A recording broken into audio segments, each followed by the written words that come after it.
ठीक है। प्रथम आप परिचय मो नाम संतोष कुमार जेना, मो साईराम ग्रुप्र प्रतिष्ठाता। आज दिव्यांग मंटू जेना जहाँकर घर पारसो साईर एक साही रे से दीर्घ 12 वर्ष धरी तांकर गोड़टी रेल दुर्घटना कटि जाइथिला, जहाँफल से आज पर्यंत दिव्यांग होई अछंती। एवं मु गत 4-5 दिन पूर्व मु जितेबाला जाउथुवा अवस्था मु हठात तांको झाड़ू मारिबार देखुली एवं तांकर बाँ गोड़टी संपूर्ण रूपे कटि जाइछि। एवं ताको देखि मु आमर साईराम ग्रुप्र प्रेसिडेंट अविनाश सेनापति को फोन माध्यम जनाइथिली एवं से सेठाकू आसीथिले। दुई जन मिसी परस्पर भितर बुझाबणा करी मंटू दिव्यांग मंटू जेना पचारिथिलु तांकर पूर्व कहानी विषय से तांकर संपूर्ण विवरणी देइथिले, केमिति कटिथिला एवं से को अवस्था रे आज पर्यंत अछंती सब बुझी साइला पर तो तांको मंटू दिव्यांग मंटू जेना को पचारलु आपन को आम कि प्रकार साहाय्य कर परिबो।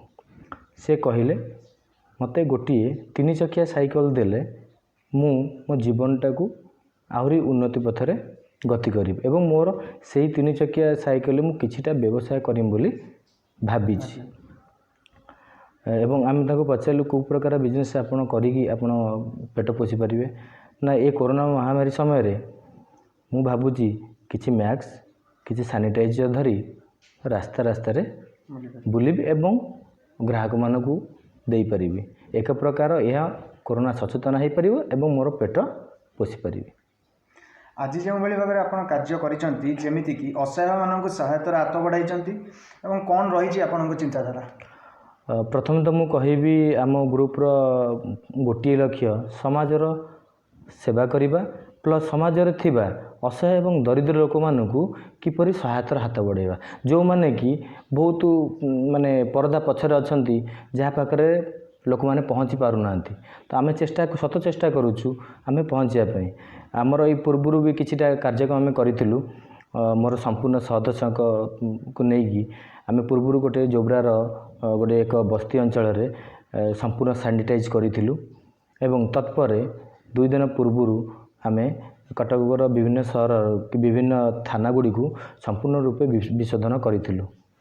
निश्चय बहुत भल भाव भल चिंताधारा धरी आप समाज को आसचंती। आपणकर मन रे केबेठु एभली चिंताधारा रही? एटा तो मु भाबुची मोर 10 वर्ष पूर्व कथा कहले अतिरिक्त हेबनी। मुझे 10 वर्ष पूर्व भाभी कि किसी जीवन में करने को हेले अन्य मानक साहाय्य हाथ बढ़ावा निहात दरकार। एवं जहाँ आज मु बहुत खुशी अच्छी निज गर्वित अनुभव करछि मोर जो प्रेसिडेंट अच्छा अविनाश सेनापति बहुत माने सपोर्ट कर से बहुत समाजसेवी गोटे बड़ समाजसेवी कहले अतिरिक्त हेबनी। एवं किए दुखरे पड़गले से जमा सही पारती हठात पाखे पहुँच जाती तांकरी साहाय्य बर्तमान ए ग्रुप आगू बढ़ी एवं अन्य सदस्य मानकर सहयोग भी ए बहुत सदस्य मोट कहले एवं प्रारंभ में आम 14 जन सदस्य अच्छु। तो आगू को निश्चित भाव में बढ़ी पारे एवं आम ये 14 जन को लेकिन आम एबेठू कार्य आरंभ कर चलीचु आ भविष्य भी आम कम कर चलू एवं अन्य को सहायता हाथ बढ़ाइबु।